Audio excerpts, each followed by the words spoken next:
Sepak bola Indonesia dan Piala AFF adalah sebuah cerita tentang kerinduan yang tak kunjung usai. 6 kali melangkah ke partai puncak, 6 kali pula kita harus merelakan trofi itu diangkat oleh negara tetangga. Namun, sejarah bukanlah akhir dari cerita melainkan fondasi dari sebuah kebangkitan. Memasuki Piala AFF 2026, atmosfer di sekitar tim nasional Indonesia terasa sangat berbeda. Ini bukan lagi sekadar harapan kosong atau nostalgia masa lalu. Ini babak baru di Piala AFF 2026. Dan inilah momentum di mana mimpi panjang seluruh rakyat Indonesia dipertaruhkan dengan perencanaan paling matang yang pernah ada. Dan dukungan jutaan pasang mata kini tertuju pada satu nama, satu lambang Garuda di dada, dan satu misi utama, mengakhiri penasaran puluhan tahun dan memboyong mahkota tertinggi Asia Tenggara ke tanah air. Untuk memenangkan sebuah perang besar, amunisi terbaik harus disiapkan. Dan di turnamen kali ini, panggung utama diberikan kepada dua sosok anyar yang siap mengukir debut. Dua pemuda di mana dia telah bersumpah membela tanah air dan timnas Garuda. Impian mereka bersama Merah Putih, tak lain dan tak bukan adalah pemain muda yang sudah ditunggu alayak penggemar Merah Putih. Dialah Tim Gapen dan Mitchell Bakker. Tim Gapen hadir membawa kesegaran di posisi bek sayap, kelincahan, visi bermain, serta ketenangannya dalam menguasai bola memberi dimensi baru dalam pola serangan Garuda. Umpan-umpan silangnya yang terukur menjanjikan ancaman nyata bagi lini pertahanan lawan yang lengah. Di sisi lain, kehadiran Mitchell Bakker adalah suntikan kualitas berkelas internasional. Pengalamannya bertanding di kompetisi papan atas Eropa membawa standar baru di lini serang. Bukan hanya menghadirkan kedisiplinan dan ketangguhan fisik, tetapi juga karakter pantang menyerah yang sangat dibutuhkan dalam atmosfer sengit Piala AFF. Debut mereka di kejuaraan ini ditunggu bukan hanya sebagai pelengkap, melainkan sebagai penentu arah permainan Indonesia di momen-momen krusial. Namun, bakat terbaik di lapangan membutuhkan sosok pemimpin yang tepat. Bukan hanya skill, tapi sebagai pengatur tempo dan lini serang dan bertahan timnas Garuda.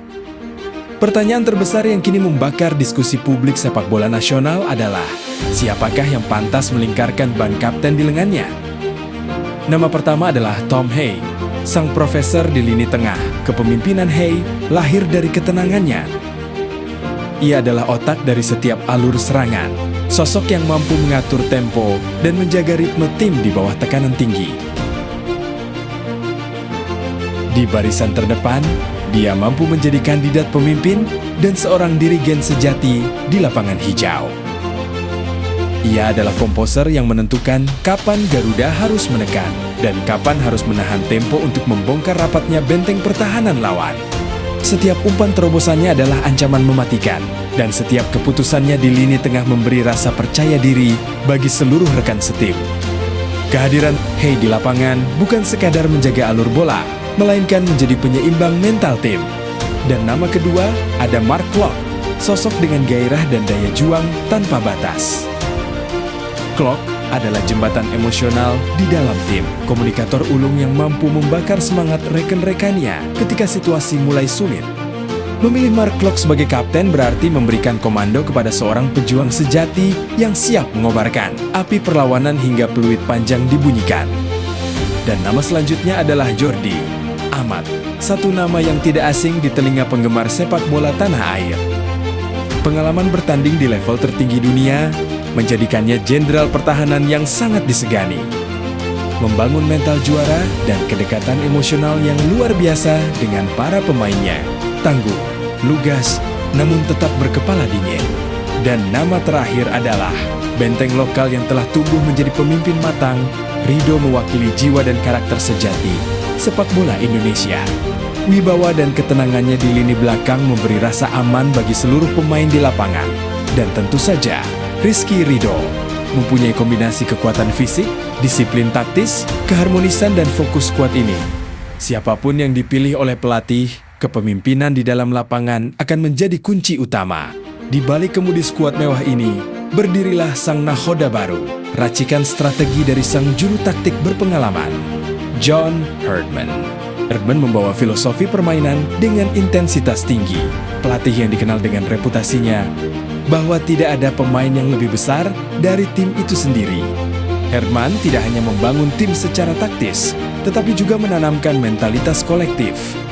Lantas, bagaimana racikan taktik Herdman untuk membawa Indonesia keluar sebagai juara? Racikannya berfokus pada transisi kilat dari bertahan ke menyerang. Di lini tengah, stabilitas yang dijaga oleh Tom Hai atau Mark Klok memberi kebebasan bagi para penyerang untuk melakukan high pressing sejak dari garis pertahanan lawan. Kedalaman skuad yang merata, talenta debutan berkelas, jajaran pemimpin berjiwa besar, memanfaatkan fleksibilitas bek sayap seperti Tim Gepen dan Mitchell Baker untuk menciptakan keunggulan jumlah pemain di area lawan.